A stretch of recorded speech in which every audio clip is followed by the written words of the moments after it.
वाहिगुरू जी का खालसा वाहिगुरू जी की फतेह। मेरा नाम देवेंद्र सिंह चहल है और अज 20 जुलाई 2014 और ऐतवार का दिन है। हुण मेरी 67 साल की उम्र हैगी। उस टाइम तो तुसीं ला लो भी 35 साल पहलों का हैगा। उदों मैं फर्टिलाइजर सीगा, नैशनल फर्टिलाइजर लिमिटेड, उत्थे एक फैक्ट्री है सर नैशनल फर्टिलाइजर लिमिटेड करके जी रेह बनाती है, तो वो सीगा मैं बठिंडा। वैसे वो लगी हुई है, पर उस दिन मैं आपदे पिंड आया हुआ सीगा कणकोल, तो उत्थे उस पिंड साडा जमा हद ते पैंदा, पहलां पैपसू दे पंजाब दे हद ते पैंदा सीगा, ते हुण ओह पंजाब दे ते हरियाणा दे बार्डर ते पैंदा कोल दी, उत्थे पहाड़ा नहर जांदी है। ये भी आम साढ़े ट्रेनां चलदियां सीगियां ते ट्रेनां बंद हो गई सारियां, पिछों तो जिधर हरियाणा सी उधर चलदियां रहियां, पर साढ़े इधर पंजाब च सारे बंद सीगियां, उधर जा ही नहीं सके असीं। और एक दिन दा वो ऐ लग्या भी जिवें करफ्यू की वो तो निकल नहीं सकदा सी कोई। पहले जिहड़ी पुलिस भी ते जिहड़ी BSF भी ते मिलिटरी भी डिप्लॉय कीती पई सारे थावां ते किसी नूं आउण जाण दा इन्ना ज़्यादा सी नहीं। लेकिन ये रेडियो वगैरह भी बंद किए पे सीगे, अखबार भी बंद किए पे सीगे। बहुत ऐं लगता सी भी आ की हो गया है। असीं BBC ते यकीन रखते सी, पर BBC का सानू बाद पता लग्या भी उन्हें भी ढंग नाल नहीं गल्लां कीतियां, क्योंकि हुण पता लगता है भी वो भी मिले हुए सीगे, पर उन्होंने वो जिहड़ा दस्सिया जां पाकिस्तान का कदे कोई सुनने नूं मिलदा सीगा, क्योंकि अपने तो दसदे ही कुछ नहीं सीगे। और जदों भी सुनते सी तो वो आपदे हिसाब दीयां गल्लां करदे सी। जदों कि वो संत जरनैल सिंह दा जिहड़ा सीगा उसने सिख लहर ठीक है कीती, पर उसने ये भी आख्या भी जिहड़ा हिंदू है पक्का हिंदू रहे, और जिहड़ा सिख है सिख रहे, जिहड़ा मुसलमान है मुसलमान रहे, ईसाई है ईसाई रहे, आपदे धर्म च पक्के रहो, किसी नूं कोई तंग करने की कोई गल नहीं सीगी। लेकिन ये उन्हां टाइमां च ही हालात गड़बड़ हो ही गए, तो समझ नहीं आई थोड़े जे आदमी वास्ते। जे असी समझते नहीं हाँ भी ये सिर्फ हरमंदर साहब का है, क्योंकि जे हरमंदर साहब का होंदा तो कल्ले उत्थे ही होंदा। वो तो होर बहुत सारे गुरुद्वारों भी होया, और कल्ला उत्थे नहीं गुरुद्वारों होया है। उदों बाद जिहड़े लोग हरमंदर साहब नूं जांदे सी उन्हां दे उत्ते हैलीकाप्टरां ने, जिवें बाद दीयां किताबां छपियां YouTube ते पाया पिया हैगा, उन्हां चीज़ां देख के आउंदा हैगा भी वो आदमी बेकसूरे मारे गए सब। और जिहड़ियां उन्होंने हुण किताबां आम छपियां पईयां हैगियां, YouTube ते पाया पिया, आम अखबारां च आया गया, वो पढ़ के सुन के मन नूं दुख हुंदा भी ये अटैक नहीं सी, ये तो सोची समझी सिखां दे उत्ते उहनूं कौम की जनरेशन को खत्म करने का प्लैन। वो की वो तो सारा कंट्रोल ही जिमें एमरजेंसी होंदा है, सरकार का कंट्रोल होंदा है। और जिमें हुण सानू YouTube ते भी पाया पिया है, इंटरव्यूआं वगैरह लोगों दी हैगियां भी, ईवन ज्ञानी जैल सिंह नूं इस चीज़ का पता नहीं सीगा, जिहड़ा राष्ट्रपति सीगा वो सिर्फ एक पॉपेट बना के रखता है भी। वो भी रोया इस गल दे उत्ते भी आ की गल हो गई है, और उसनूं बाद दस्सिया गया जिहड़े हिसाब नाल इंटरव्यूआं छपियां हैगियां, और उन्होंने पढ़ते हैं सुनते हैं और देखते हैं। और ये सोचा भी नहीं जा सकता भी सिख है नहीं, क्योंकि सिख कौम आपदे डिफेंड का करती है, लेकिन होरां वास्ते बहुत कुछ किया इन्होंने। मुगलों के टाइम ते वो होर कोई उठा नहीं है, जां मरहट्टे उठे सी जां सिख उठे है, और मरहट्टे भी हार गए सीगे, फिर भी सिखां ने वो जदोजहद जारी रखी और इन्हां दीयां लड़कियां छड़ाइयां और इन्हां दे घरों घर ही भेजिया, पर इन्होंने वो गुण नहीं समझा है। आर्मी का तो रोल ही नहीं हो सकता, क्योंकि मैं भी आप आर्मी च देखा है, साढ़े फैमिलियां सारियां साढ़े पिंड के बहुत सारे आदमी फैमिली जिहड़े है मिलिट्री च रहे है, और मिलिट्री का काम है भी ये किसी होर देश के उत्ते कोई अटैक होंदा है या कोई वो चक्कर होंदा उहो जिहा तां कीता जा सकता है, लेकिन आपदी लोकां दे उत्ते असीं अटैक करिए ये तां सोचा भी नहीं जा सकता। और उस चीज़ को देख के सिख रैजीमेंटां दे विच जिहड़े भी आदमी सीगे सिख सीगे वो उत्थों तो आ भी गए, लेकिन उन्होंने पहुँच नहीं दिता गया। राह च ही उन्होंने बंदी बना लिया गया। बंदी की बनाया गया, मार ही दिते गए। और जिहड़े कोई बच गए उन्हों की ਕੋਈ ਕੇਅਰ ਨਹੀਂ ਕੀਤੀ ਗਈ, ਉਹਨਾਂ ਨੂੰ ਐਜ਼ ਏ ਉਹ ਵਾਰੀਅਰ ਨਹੀਂ ਮੰਨਿਆ ਗਿਆ। ਉਹਨਾਂ ਨੂੰ ਇਹ ਨਹੀਂ ਹੋਇਆ ਵੀ ਅਸੀਂ ਸਾਡੇ ਧਰਮ ਦੇ ਉੱਤੇ ਅਟੈਕ ਹੋਇਆ ਤਾਂ ਕਰਕੇ ਇਹਨਾਂ ਨੇ ਉਹ ਐਕਸ਼ਨ ਲਿਆ, ਲੇਕਿਨ ਉਹਨਾਂ ਨੂੰ ਉਲਟਾ ਸਜ਼ਾਵਾਂ ਦਿੱਤੀਆਂ ਗਈਆਂ, ਜਿਹੜਾ ਕਿ ਸਰਾਸਰੀ ਗਲਤ ਹੈ। ਅਸੀਂ ਤਾਂ ਇਹ ਸੋਚਦੇ ਸੀਗੇ ਵੀ ਜੇ ਕੀ ਹੈਗਾ, ਉਹ ਆਦਮੀ 200 ਆਦਮੀ 250 ਆਦਮੀ ਹੈ, ਉਸ ਨੂੰ ਔਰ ਥੋੜ੍ਹੇ ਜਿਹੇ ਕੰਪਲੈਕਸ ਦੇ ਵਿੱਚ ਹੈਗਾ, ਉਸ ਨੂੰ ਕੱਢਣਾ ਕੋਈ ਔਖੀ ਗੱਲ ਨਹੀਂ ਹੈ, ਕਿਸੇ ਵੀ ਹਿਸਾਬ ਨਾਲ ਕੀਤਾ ਜਾ ਸਕਦਾ ਹੈਗਾ। ਉਹਦਾ ਪਾਣੀ ਬੰਦ ਕਰ ਦਿਓ, ਉਹਦਾ ਬਿਜਲੀ ਬੰਦ ਕਰ ਦਿਓ, ਉਹਨਾਂ ਨੂੰ ਖਾਣਾ ਪੀਣਾ ਬੰਦ ਕਰ ਦਿਓ, ਉੱਥੇ ਕੀ ਚੀਜ਼ਾਂ ਜੇ ਤੇ ਇੰਨਾ ਕੁਛ ਕਰਨ ਦੇ ਨਾਲੋਂ ਜੇ ਤੁਸੀਂ ਥੋੜ੍ਹੇ ਇੱਕ ਛੋਟਾ ਜਿਹਾ ਥਾਂ ਨੂੰ ਨਹੀਂ ਤੁਸੀਂ ਉਸ ਨੂੰ ਕਾਬੂ ਕਰ ਸਕਦੇ, ਫਿਰ ਕੀ ਗੱਲ ਹੈ। ਬਹੁਤ ਟੈਕਟਿਕ ਹੈਗੇ ਔਰ ਦੁਨੀਆ 'ਚ ਹੁੰਦੇ ਹੈਗੇ ਹੈ, ਹੋਰ ਥਾਵਾਂ 'ਤੇ ਕਰਦੇ ਹੈ।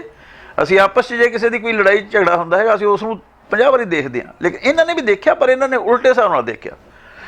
ਇੰਦਰਾ ਗਾਂਧੀ ਨਹੀਂ ਚਾਹੁੰਦੀ ਸੀ ਵੀ ਇਹ ਕੁਛ ਅਸੀਂ ਠੀਕ ਰਹੇ, ਕਿਉਂਕਿ ਉਸਨੇ ਇੱਕ ਵਾਰੀ ਗੱਲਾਂ 'ਚੋਂ ਹੀ ਗੱਲ ਆਈ ਹੈਗੀ ਹੈ, ਉਹ ਜਿਹੜੀਆਂ YouTube 'ਤੇ ਵੀ ਪਈਆਂ ਹੈਗੀਆਂ ਅਤੇ ਅਖਬਾਰਾਂ 'ਚ ਵੀ ਆਈਆਂ ਅਤੇ ਬਾਅਦ 'ਚ ਕਿਤਾਬਾਂ ਵੀ ਬਣ ਗਈਆਂ, ਕਿ ਇੱਕ ਵਾਰੀ ਉਹ ਗੁਰੂ ਤੇਗ ਬਹਾਦਰ ਜੀ ਦਾ ਪ੍ਰੋਸੈਸ਼ਨ ਪ੍ਰੋਗਰਾਮ ਸੀਗਾ ਉੱਥੇ, ਕਿਉਂਕਿ ਸ਼ਹੀਦੀ ਦਿਵਸ ਦਾ ਮਨਾਉਂਦੇ ਹੈਗੇ ਉੱਥੇ ਦਿੱਲੀ, ਅਤੇ ਉੱਥੇ ਬਹੁਤ ਸਾਰੇ ਆਦਮੀ ਦਾ ਇਕੱਠ ਹੁੰਦਾ ਹੈਗਾ, ਅਤੇ ਉੱਥੇ ਆਮ ਤੌਰ 'ਤੇ ਪ੍ਰਧਾਨ ਮੰਤਰੀ ਜਾਂਦਾ ਹੁੰਦਾ ਹੈਗਾ।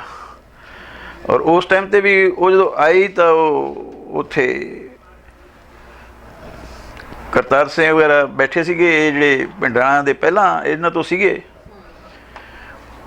ਉਹ ਲੋਕ ਉੱਠ ਕੇ ਇੰਦਰਾ ਗਾਂਧੀ ਬਣੀ ਜਾਣ ਲੱਗੇ, ਤਾਂ ਉਹਨਾਂ ਨੇ ਜ਼ਰੂਰ ਕਹਿ ਤਾ ਵੀ ਇਹ ਇੱਕ ਦੁਨਿਆਵੀ ਹੈ, ਇਹਨਾਂ ਦਾ ਕੁਛ ਦਿਨਾਂ ਦਾ ਹੈਗਾ, ਲੇਕਿਨ ਅਕਾਲ ਪੁਰਖ ਜਿਹੜਾ ਸਭ ਤੋਂ ਵੱਡੀ ਚੀਜ਼ ਹੈ, ਜਿਹੜੇ ਇਹਨਾਂ ਨੂੰ ਪ੍ਰਧਾਨ ਮੰਤਰੀ ਬਣਾਉਣ ਵਾਲਾ ਹੈਗਾ, ਉਹ ਉਹਦੇ ਬੈਠੇ ਹੋ ਤੁਸੀਂ ਉੱਥੇ ਜਾਂਦੇ ਹੋ ਤਾਂ ਉਹਦਾ ਨਿਰਾਦਰ ਹੈ। ਇੱਕ ਤਾਂ ਉਸ ਨੂੰ ਇਸ ਚੀਜ਼ ਦੀ ਜਿਹੜੇ ਸਾਨੂੰ ਸਮਝ ਆਈ ਬਾਅਦ 'ਚ ਦੱਸਣ ਦੇ ਮੁਤਾਬਕ, ਇਸ ਚੀਜ਼ ਦੀ ਖਾਰ ਹੋਣੀ ਹੈ। ਇੱਕ ਜਦੋਂ ਇਹਨਾਂ ਨੇ ਪਹਿਲਾਂ ਐਮਰਜੈਂਸੀ ਲਾਈ ਸੀਗੀ, ਉਦੋਂ ਸਿੱਖਾਂ ਨੇ ਜ਼ਿਆਦਾ ਵਿਰੋਧ ਕੀਤਾ, ਹੋਰ ਕਿਸੇ ਨੇ ਨਹੀਂ ਕੀਤਾ ਹੈ। ਬਹੁਤ ਸਾਰੀਆਂ ਗ੍ਰਿਫਤਾਰੀਆਂ ਦਿੱਤੀਆਂ, ਇੰਨੀਆਂ ਦਿੱਤੀਆਂ ਵੀ ਜੇਲ੍ਹਾਂ ਭਰ ਗਈਆਂ ਇਹਨਾਂ ਦੀਆਂ, ਲੇਕਿਨ ਇਹ ਆਪਦਾ ਅੰਦੋਲਨ ਨਹੀਂ ਛੱਡਿਆ। ਔਰ ਉਸ ਅੰਦੋਲਨ 'ਚ ਵੀ ਬਹੁਤ ਸਾਰਾ ਸਿੱਖ ਤਬਕਾ ਗ੍ਰਿਫਤਾਰੀਆਂ ਦਿੱਤੀਆਂ। ਸੋਚਣਾ ਤਾਂ ਛੱਡੋ, ਕੋਈ ਸੋਚ ਇਹ ਵੀ ਨਹੀਂ, ਇਮੈਜਨ ਵੀ ਨਹੀਂ ਕਰ ਸਕਦਾ ਵੀ ਦਰਬਾਰ ਸਾਹਿਬ ਜਿਹੜੀ ਸਭ ਸਿੱਖਾਂ ਦੀ ਸਭ ਤੋਂ ਸੁਪਰੀਮ ਚੀਜ਼ ਹੈ, ਉਸ ਦੇ ਉੱਤੇ ਵੀ ਕੋਈ ਅਟੈਕ ਕਰ ਦੂਗਾ। ਔਰ ਜਿਹਨੇ ਵੀ ਅਟੈਕ ਕੀਤਾ ਹੈਗਾ ਉਹ ਅੱਜ ਤੱਕ 154ਵਾਂ ਦਿਨ ਨਹੀਂ ਦੇਖ ਸਕਿਆ। 5 ਵਾਰੀ ਅਟੈਕ ਹੋਇਆ ਹੈਗਾ ਇਹਦੇ 'ਤੇ, ਮੁਗਲਾਂ ਦੇ ਟਾਈਮ 'ਤੇ ਵੀ ਹੁੰਦਾ ਰਿਹਾ ਅਤੇ ਇਹ ਵੀ ਹੋਇਆ। ਉਹ ਜਹਾਨ ਖਾਨ ਸੀਗਾ, ਦੂਜੇ ਸੀਗੇ ਯਹੀਆ ਖਾਂ ਸੀਗੇ, ਉਹ ਆਪਣਾ ਅਬਦਾਲੀ ਆਇਆ ਹੈਗਾ, ਹੋਰ ਆਇਆ ਹੈਗੇ, ਲੇਕਿਨ ਉਹ ਹਰੇਕ ਨੇ 153ਵਾਂ ਦਿਨ ਹੀ ਦੇਖਿਆ, 154ਵਾਂ ਦਿਨ ਨਹੀਂ ਦੇਖਿਆ। ਔਰ ਇਹ ਆਦਮੀ ਦਾ ਬਹਾਨਾ ਹੁੰਦਾ ਵੀ ਆਦਮੀਆਂ ਨੇ ਮਾਰਿਆ ਜਾਂ ਆਦਮੀਆਂ ਨੇ ਕੀਤਾ ਹੈ, ਉਹ ਅਕਾਲ ਪੁਰਖ ਆਪ ਉਹ ਆਪਦਾ ਫੈਸਲਾ ਕਰਦਾ ਹੈ। ਔਰ ਉਸਨੇ ਸਾਰਿਆਂ ਨੂੰ ਵੀ 153ਵੇਂ ਦਿਨ ਤੋਂ ਕਿਉਂ ਕੀਤਾ, ਇਹ ਉਸ ਦੀ ਵਿਡੰਬਣਾ ਹੈ। ਔਰ ਇਹ ਅੱਗੇ ਤੋਂ ਜਿਹੜਾ ਵੀ ਕੋਈ ਕਰੂਗਾ ਉਹ ਜ਼ਰੂਰ ਮਨ 'ਚ ਰੱਖੂਗਾ ਵੀ ਮੈਂ ਇਸ ਦੇ ਖਿਲਾਫ ਨਾ ਜਾਵਾਂ, ਔਰ ਜਾਣਾ ਵੀ ਨਹੀਂ ਚਾਹੀਦਾ, ਕਿਉਂਕਿ ਧਾਰਮਿਕ ਚੀਜ਼ਾਂ ਨੂੰ ਛੇੜਨਾ, ਸਿੱਖ ਆਪਦੇ ਵਾਸਤੇ ਸਭ ਕੁਝ ਲੁਟਾ ਸਕਦਾ ਹੈ, ਆਪਦਾ ਘਰ ਬਾਹਰ ਲੁਟਾ ਸਕਦਾ ਹੈ। ਉਹ ਮੁਗਲਾਂ ਦੇ ਟਾਈਮ 'ਤੇ ਹੁੰਦਾ ਹੀ ਰਿਹਾ, ਉਹ ਜੰਗਲਾਂ 'ਚ ਰਹਿੰਦੇ ਰਹੇ ਹੈ, ਆਪਦੇ ਪਰਿਵਾਰਾਂ ਨੂੰ ਛੱਡ ਕੇ ਉੱਥੇ ਗਏ ਹੈ, ਲੇਕਿਨ ਅੰਮ੍ਰਿਤਸਰ ਦੇ ਉੱਤੇ ਜਦੋਂ ਵੀ ਕੋਈ ਕਾਲ ਆਈ ਹੈ ਉੱਥੇ ਉਹ ਪਹੁੰਚੇ ਹੈ, ਔਰ ਉਹਨਾਂ ਨੇ ਜਾਨ ਨੂੰ ਤਲੀ 'ਤੇ ਰੱਖ ਕੇ ਉਸ ਦਾ ਮੁਕਾਬਲਾ ਕੀਤਾ ਔਰ ਉਸ ਨੂੰ ਆਜ਼ਾਦ ਕਰਾਇਆ। ਉਹ ਤਾਂ ਯਾਦ ਕਰਕੇ ਵੀ ਮਨ ਔਖਾ ਹੁੰਦਾ। ਔਖਾ ਕੀ, ਅਸੀਂ ਆਪਦੇ ਆਪ ਨੂੰ ਸਿੱਖ ਹੀ ਨਹੀਂ ਸਮਝ ਸਕਦੇ ਵੀ ਸਾਰੇ ਪਾਸੇ ਧੂੰਆਂ ਹੀ ਧੂੰਆਂ, ਗੋਲੀਆਂ ਦੇ ਨਿਸ਼ਾਨ,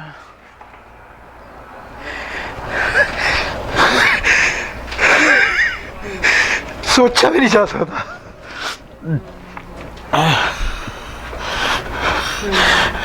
ਵੀ ਇਹ ਸਾਡਾ ਉਹੀ ਸਭ ਤੋਂ ਪਿਆਰਾ ਤਾਂ ਜਿੱਥੋਂ ਅਸੀਂ ਸੇਧ ਲੈਂਦੇ ਹਾਂ ਅਕਾਲ ਪੁਰਖ ਦੇ ਨਾਲ ਜੁੜਨ ਦੀ, ਸਿੱਧੀ ਹੋਰਾਂ ਦੀ ਸੇਵਾ ਕਰਨ ਦੀ, ਉੱਥੇ ਸਾਨੂੰ ਇਹੋ ਜਿਹਾ ਕੁਝ ਵੀ ਹੋਊਗਾ।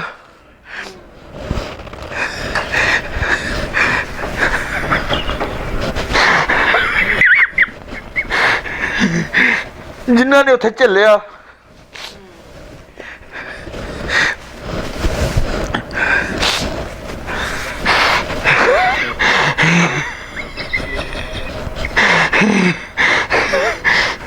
ਜਿਨ੍ਹਾਂ ਦੇ ਪਰਿਵਾਰ ਉੱਥੇ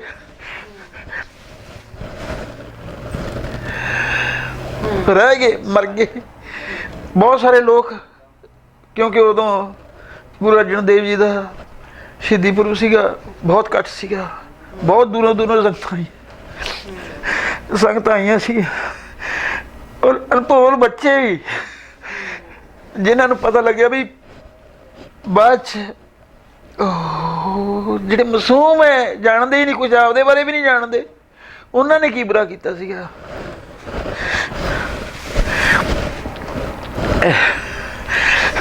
ਨਵੰਬਰ 'ਚ ਅਸੀਂ ਪਹਿਲਾਂ ਹੀ ਇਹ ਗੱਲਾਂ ਬਾਤਾਂ ਦਾ ਕਰਨ ਲੱਗ ਹੀ ਗਏ ਸੀਗੇ। ਜਦੋਂ ਇਹ ਹੋ ਗਿਆ ਉਦੋਂ ਇੰਨਾ ਬੁਰਾ ਹੋ ਗਿਆ ਵੀ ਸਿੱਖਾਂ ਦੀ ਕਿੱਥੇ ਸ਼ਾਨ ਸੀ। ਮੈਨੂੰ ਯਾਦ ਹੈ ਵੀ ਅਸੀਂ 64-65 'ਚ ਜਦੋਂ ਬੰਬੇ ਗੋਆ ਜਾਂਦੇ ਸੀਗੇ ਤਾਂ ਗੱਡੀ ਦੇ ਡੱਬੇ ਦੇ ਵਿੱਚ ਕੋਈ ਇੱਕ ਵੀ ਸਰਦਾਰ ਹੁੰਦਾ ਸੀ ਤਾਂ ਦੂਜੇ ਆਦਮੀ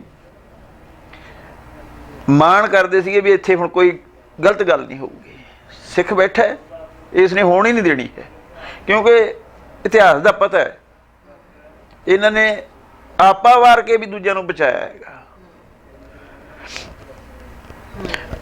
ਪੰਡਤਾਂ ਦੀ ਬਹੂ ਨੂੰ ਛਡਾਉਣ ਵਾਸਤੇ ਕਿੱਥੇ ਇੱਧਰ ਮੁਗਲਾਂ ਨਾਲ ਜੰਗਾਂ ਕੀਤੀਆਂ, ਪਰ ਉਹ ਛੁਡਾ ਕੇ ਉਹਨਾਂ ਦਿੱਤੀ, ਕਿੱਥੇ ਉਹ 20,000 ਲੜਕੀਆਂ ਜਾ ਰਹੀਆਂ ਸੀ, ਉਹਨਾਂ ਨੂੰ ਛੁਡਾ ਕੇ ਉਹਨਾਂ ਦੇ ਘਰੋਂ ਘਰੀ ਪਹੁੰਚਾਇਆ। ਈਵਨ ਉਹਨਾਂ ਨੇ ਆਖਿਆ ਘਰਦਿਆਂ ਨੇ ਵੀ ਅਸੀਂ ਨਹੀਂ ਇਹਨਾਂ ਨੂੰ ਰੱਖਣਾ, ਇਹ ਤਾਂ ਖਰਾਬ ਹੋ ਗਈਆਂ ਹੈਗੀਆਂ, ਤਾਂ ਉਹਨਾਂ ਨੇ ਆਪਦੇ ਉਹਨਾਂ ਨੂੰ ਪ੍ਰੋਟੈਕਸ਼ਨ ਵੀ ਦਿੱਤੀ। ਪਰ ਇਹਨੂੰ ਕਹਿੰਦੇ ਗੁਣਖੋਰ, ਭੁੱਲ ਗਏ। ਨਵੰਬਰ ਦੇ ਵਿੱਚ ਤਾਂ ਅਸੀਂ ਜਾਂਦੇ ਹੀ ਰਹਿੰਦੇ, ਸਾਡੇ ਰਿਸ਼ਤੇਦਾਰ ਬਹੁਤ ਸੀਗੇ ਉੱਥੇ, ਔਰ ਉਹਨਾਂ ਦੇ ਕਾਰੋਬਾਰ ਬਹੁਤ ਸੋਹਣੇ ਸੀਗੇ, ਉਹਨਾਂ ਦੀਆਂ ਗੱਡੀਆਂ, ਉਹਨਾਂ ਦੀਆਂ ਬੱਚੇ, ਉਹਨਾਂ ਨੂੰ ਆਪ ਨੂੰ ਜਿਹੜਾ ਕੋਈ ਲੁਕ ਗਿਆ ਪਾਸੇ ਕਿਸੇ ਦੇ ਹੋਰ ਦੇ ਘਰੇ ਜਾ ਕੇ, ਉਹ ਤਾਂ ਠੀਕ ਹੈ, ਜਿਹੜਾ ਦਿਸ ਗਿਆ ਜਾਂ ਜਿਹਨੂੰ ਜਾਣਦੇ ਸੀਗੇ, ਸਿੱਖ ਦਾ ਕੋਈ ਬਚਿਆ। ਈਵਨ ਵੱਡਿਆਂ ਨੂੰ, ਬਹੁਤ ਵੱਡੀਆਂ ਪੋਸਟਾਂ ਵਾਲਿਆਂ ਨੂੰ, ਉਹਨਾਂ ਨੂੰ ਵੀ ਨਹੀਂ ਬਖਸ਼ਿਆ ਗਿਆ, ਔਰ ਉਹਨਾਂ ਨੇ ਲੁਕ ਕੇ ਆਪਦਾ ਉਹ ਟਾਈਮ ਬਚਾਇਆ। ਜਿਵੇਂ ਹੁਣ ਆਉਂਦਾ ਹੀ ਹੈ, ਕੀ ਹੋ ਗਿਆ ਜੇ ਹੁਣ ਉਹ ਇੱਕ ਮੁੰਡੇ ਨੇ ਉਹਨੂੰ, ਕਿਉਂਕਿ ਉਦੋਂ ਉਹਦੇ ਮਾਂ ਪਿਓ ਉਸ ਅਟੈਕ ਦੇ ਵਿੱਚ ਕੀ ਉਹ ਵੀ ਸੋਚੀ ਸਮਝੀ ਚੀਜ਼ ਸੀ, ਕਿੱਥੋਂ ਇੰਨਾ ਤੇਲ ਆਇਆ, ਕਿੱਥੇ ਇਹਨਾਂ ਹੋਇਆ, ਔਰ ਬਾਰ-ਬਾਰ ਰੇਡੀਓ ਦੇ ਉੱਤੇ ਇਹੀ ਕਿਹਾ ਜਾਂਦਾ ਸੀਗਾ ਵੀ ਉਹਦੇ ਸਿੱਖ ਬਾਡੀਗਾਰਡਾਂ ਨੇ, ਸਪੈਸ਼ਲੀ ਸਿੱਖ ਦਾ ਕਹਿ ਕੇ, ਤੇ ਇੱਕ ਉਹ ਆਮ ਗੱਲ ਸੀਗੀ ਵੀ ਇੱਕ ਵੱਡਾ ਪੇੜ ਡਿੱਗਦਾ ਹੈ ਤਾਂ ਧਰਤੀ ਕੰਬਦੀ ਹੈ। ਇਹ ਜਿਹੀਆਂ ਗੱਲਾਂ ਦੂਜਿਆਂ ਨੂੰ ਉਤਸ਼ਾਹਿਤ ਕਰਦੀਆਂ ਸੀਗੀਆਂ ਵੀ ਅਸੀਂ ਜੋ ਮਰਜ਼ੀ ਕਰੀਏ, ਕਰਨ ਨੂੰ ਉਹਨਾਂ ਨੂੰ ਖੁੱਲ੍ਹ ਵੀ ਸੀ। ਈਵਨ ਜਿਵੇਂ ਹੁਣ ਵੀ ਆਉਂਦਾ ਹੈਗਾ, YouTube 'ਤੇ ਵੀ ਪਾਇਆ ਪਿਆ, ਅਖਬਾਰਾਂ 'ਚ ਵੀ ਆਇਆ, ਕਿਤਾਬਾਂ ਵੀ ਛਪ ਗਈਆਂ ਹੈਗੀਆਂ, ਵੀ ਪੁਲਿਸ ਵੀ ਖੜੀ ਹੋਈ ਦੇਖਦੀ ਹੁੰਦੀ ਸੀਗੀ, ਲੇਕਿਨ ਬਹੁਤ ਉਹ ਕੋਈ ਰਾਖੀ ਕਰਨ ਵਾਲੀ ਨਹੀਂ ਸੀ, ਸਮਾਂ ਉਹ ਉਹਨਾਂ ਦੇ ਸਾਥੀ ਬਣੇ ਹੋਏ ਸੀਗੇ। ਈਵਨ ਉਹਨਾਂ ਨੇ ਸੁਣਨ 'ਚ ਆਇਆ ਹੈਗਾ ਵੀ ਉਹਨਾਂ ਦੀਆਂ ਰਾਈਫਲਾਂ ਵਗੈਰਾ, ਜੋ ਕੋਈ ਉਹਨਾਂ ਕੋਲ ਅਸਲਾ ਸੀ, ਉਹ ਵੀ ਪਹਿਲਾਂ ਲੈ ਲਿਆ ਵੀ ਅਸੀਂ ਪ੍ਰੋਟੈਕਸ਼ਨ ਕਰਾਂਗੇ, ਤੁਸੀਂ ਆਪਦੇ ਕੋਲ ਨਾ ਰੱਖੋ। ਇਕੱਲਾ ਦਿੱਲੀ ਨਹੀਂ, ਇਹ ਆਲ ਓਵਰ ਇੰਡੀਆ ਹੋਇਆ ਹੈਗਾ। ਬਕਾਰੋ 'ਚ ਆਦਮੀਆਂ ਨੂੰ, ਜਿਵੇਂ ਹੁਣ ਅਸੀਂ ਆਪ ਉੱਥੇ ਨਹੀਂ ਗਏ, ਲੇਕਿਨ ਖਬਰਾਂ ਤਾਂ ਆਈਆਂ ਵੀ ਉਹਨਾਂ ਨੇ ਜਿਉਂਦਿਆਂ ਨੂੰ ਹੀ ਭੱਠੀਆਂ ਦੇ ਵਿੱਚ ਸਿੱਟਤਾ। ਲੋਹੇ ਦਾ ਜਦੋਂ ਕੁਛ ਨਹੀਂ ਬਚਦਾ ਤੇ ਆਦਮੀਆਂ ਦਾ ਕੀ ਬਚਣਾ ਸੀਗਾ। ਬਹੁਤ ਅਕਾਲ ਪੁਰਖ ਉਹਨਾਂ ਦੀਆਂ ਜਾਨਾਂ ਨੂੰ, ਉਹਨਾਂ ਦੀਆਂ ਆਤਮਾਵਾਂ ਨੂੰ ਸ਼ਾਂਤੀ ਬਖਸ਼ੇ। ਬਹੁਤ ਕੁਛ ਹੋਇਆ, ਬਹੁਤ ਕੁਛ ਬਿਆਨ ਨਹੀਂ ਕੀਤਾ ਜਾ ਸਕਦਾ। 2001 'ਚ ਆਇਆ, 2 'ਚ ਆਏ ਹਾਂ, ਜਨਵਰੀ 2002 'ਚ ਆਏ, ਪਹਿਲਾਂ ਇੰਡੀਆ ਹੀ ਸੀਗੇ। ਗੱਲ ਕਰਨ ਨੂੰ ਕਿਸੇ ਕੋਲ ਸੀ ਨਹੀਂ, ਮਨ ਹੀ ਨਹੀਂ ਸੀਗਾ, ਕੀ ਗੱਲ ਕਰੂਗਾ ਕੋਈ। ਸਭ ਦੇ ਹਿਰਦੇ ਦੁਖੀ ਸੀਗੇ, ਕਿਸੇ ਨਾ ਕਿਸੇ ਦਾ ਕੋਈ ਰਿਸ਼ਤੇਦਾਰ ਉਹਨਾਂ ਪਾਸਿਆਂ 'ਚ ਉਲਝਿਆ ਹੋਇਆ ਸੀਗਾ। ਔਰ ਉਹ ਚੀਜ਼ ਜਿਹੜੀ ਹਰੇਕ ਦੇ ਘਰੇ ਮਾਤਮੀ ਸੀਗਾ, ਉਹ ਕਿੰਨੇ ਦਿਨ ਤਾਂ ਲੋਕਾਂ ਦੇ ਖਾਣੇ ਵਗੈਰਾ ਵੀ ਬਣਨ ਦਾ ਨਹੀਂ ਲੱਗਿਆ ਹੈਗਾ ਵੀ ਉਹਨਾਂ ਨੇ ਖਾਧਾ ਹੋਊਗਾ, ਕਿਉਂਕਿ ਮਾਹੌਲ ਹੀ ਇਹੋ ਜਿਹਾ ਹੋ ਗਿਆ ਸੀਗਾ ਵੀ ਕੁਛ ਚੰਗਾ ਨਹੀਂ ਲੱਗਦਾ ਸੀ। ਬਹੁਤ ਔਖਾ, ਬਹੁਤ ਔਖਾ। ਪਿੰਡ ਕੀ ਉਸ ਦਾ ਕੋਈ ਨਲਾਇਕ ਹਿੰਦੂ ਦਾ ਬੇਸ਼ੱਕ ਉਸ ਨੂੰ ਚੰਗਾ ਸਮਝਦਾ ਹੋਵੇ, ਪਰ ਚੰਗਾ ਹਿੰਦੂ ਉਸ ਨੂੰ ਉਹ ਵੀ ਜਿਹੜਾ ਸਹੀ ਮਾਇਨੇ 'ਚ ਹਿੰਦੂ ਹੈਗਾ ਉਸਨੇ ਨਹੀਂ ਉਸ ਨੂੰ ਕਬੂਲੇ। ਪਰ ਜਿਹੜੇ ਹੁੰਦੇ ਆ ਬਹੁਤ ਸ਼ਰਾਰਤੀ ਆਦਮੀ ਹਰ ਥਾਂ 'ਤੇ, ਉਹਨਾਂ ਨੇ ਸੁਣਨ 'ਚ ਆਇਆ ਵੀ ਲੋਕਾਂ ਨੂੰ ਕੀ ਤੇ ਦੂਜਿਆਂ ਨੂੰ ਕੀ ਲੱਡੂ ਵੰਡੇ, ਜਿਹੜਾ ਕਿ ਇੱਕ ਬਹੁਤ ਰੱਦੀ ਐਕਟ ਹੈ।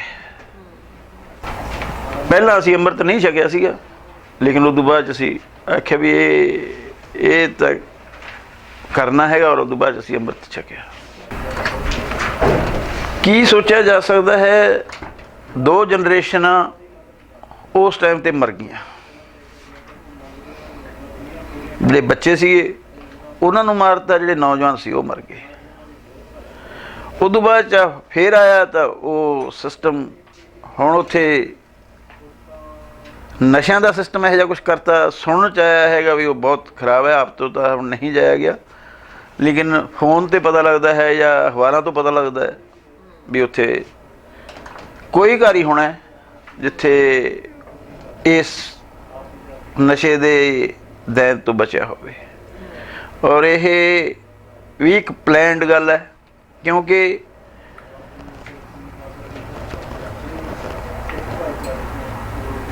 ਜਦੋਂ ਕੋਈ ਸਰਕਾਰ ਚਾਹੇ ਤਾਂ ਕੀ ਨਹੀਂ ਕੰਟਰੋਲ ਹੋ ਸਕਦਾ, ਲੇਕਿਨ ਜੇ ਇੰਨਾ ਖੁੱਲ੍ਹੇਆਮ ਮਿਲ ਰਿਹਾ ਉਹ ਚੀਜ਼ ਜਿਹੜੀ ਬੈਨ ਹੈ, ਇਸ 'ਚ ਜ਼ਰੂਰ ਕੋਈ ਰਾਜ ਹੈ। ਖੈਰ ਆਪੇ ਅਕਾਲ ਪੁਰਖ ਸਮਤ ਦੇਵੇ ਔਰ ਉਹ ਠੀਕ ਹੋ ਜਾਏ। ਔਰ ਅਕਾਲ ਪੁਰਖ ਦਾ ਆਪਦਾ, ਕਿਉਂਕਿ ਵਾਹਿਗੁਰੂ ਜੀ ਦਾ ਖਾਲਸਾ ਵਾਹਿਗੁਰੂ ਜੀ ਕੀ ਫਤਿਹ ਹੈ, ਅਤੇ ਖਾਲਸਾ ਵਾਹਿਗੁਰੂ ਜੀ ਦਾ ਹੈ, ਅਤੇ ਉਹਨੇ ਆਪ ਹੀ ਇਸ ਨੂੰ ਸਰਵਾਈਵ ਕਰਨਾ ਔਰ ਕਰਦਾ ਰਹੂਗਾ। ਐਵੇਂ ਲੋਕ ਕਹਿ ਦਿੰਦੇ ਵੀ ਪਹਿਲਾਂ ਵਾਲਾ ਟਾਈਮ ਬਹੁਤ ਚੰਗਾ ਸੀਗਾ, ਹੁਣ ਵਾਲਾ ਪਤਾ ਨਹੀਂ ਕਿਹੋ ਜਿਹਾ, ਪਰ ਹੈਗੇ ਹੁਣ ਵੀ ਉਦੋਂ ਜ਼ਿਆਦਾ ਦਲੇਰੀ ਨਾਲ ਔਰ ਵੱਡੇ ਮਾਈਂਡ ਨਾਲ ਔਰ ਬਹਾਦਰੀ ਨਾਲ ਆਪਦਾ ਬਦਲਾ ਲੈਂਦੇ ਹੈ ਔਰ ਲੈ ਰਹੇ ਹੈ।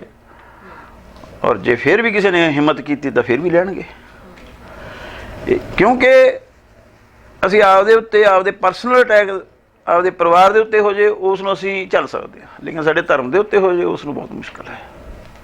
ਔਰ ਉਹ ਸਾਡਾ ਕੰਬਾਈਨਡਲੀ ਅਕਾਲ ਪੁਰਖ ਫੇਰ ਸਮਤ ਬਖਸ਼ੂਗਾ ਅਤੇ ਫਿਰ ਅਸੀਂ ਕਰਾਂਗੇ। ਵੈਦਿਆ ਨੇ ਠੀਕ ਹੈ ਕਹਿੰਦੇ ਆ ਉਹਨੇ ਵੀ ਉਹਨੂੰ ਮਾਰਤਾ, ਪਰ ਉਹਨੇ ਹੋਰਾਂ ਨੂੰ ਬਹੁਤ ਨੂੰ ਮਾਰਿਆ, ਅਤੇ ਜੇ ਉਹ ਮਰ ਗਿਆ ਤਾਂ ਉਹ ਇੱਕ ਆਦਮੀ ਨੇ ਬਦਲਾ ਲਿਆ। ਬਦਲਾ ਲੈਣਾ ਸਿੱਖ ਧਰਮ 'ਚ ਕੋਈ ਮਾੜੀ ਗੱਲ ਨਹੀਂ ਹੈ। ਗੁਰੂ ਗੋਬਿੰਦ ਸਿੰਘ ਨੇ ਵੀ ਕਿਹਾ ਹੈਗਾ ਵੀ ਜੇ ਸ਼ਾਂਤੀ ਨਾਲ ਗੱਲਬਾਤ ਹੋ ਕੇ ਤੁਹਾਡਾ ਨਿਬੜਦਾ ਤਾਂ ਠੀਕ ਹੈ, ਨਹੀਂ ਤਾਂ ਤਲਵਾਰ ਦੇ ਹੱਥ ਜਾਂਦਾ ਤਾਂ ਕੋਈ ਬੁਰਾਈ ਨਹੀਂ ਹੈ। ਔਰ ਉਹ ਕੀਤਾ ਉਹਨਾਂ ਨੇ। ਇੱਕ ਕੋਈ ਜ਼ਰੂਰੀ ਨਹੀਂ ਹੈ ਵੀ ਉਹ ਕੇਸਾਂ ਵਾਲੇ ਸੀਗੇ, ਉਹਨਾਂ ਨੇ ਕੇਸ ਵੀ ਕੱਟੇ ਹੋਏ ਸੀਗੇ, ਲੇਕਿਨ ਜਜ਼ਬਾ ਹੈ।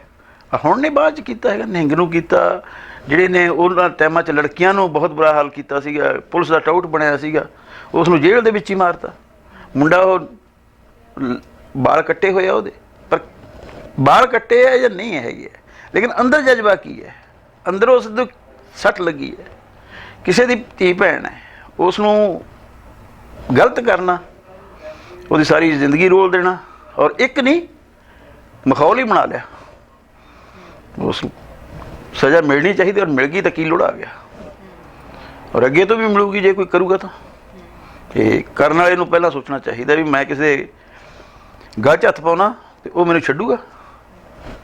ਖੈਰ ਅਕਾਲ ਪੁਰਖ ਸਮਤ ਬਖਸ਼ੇ।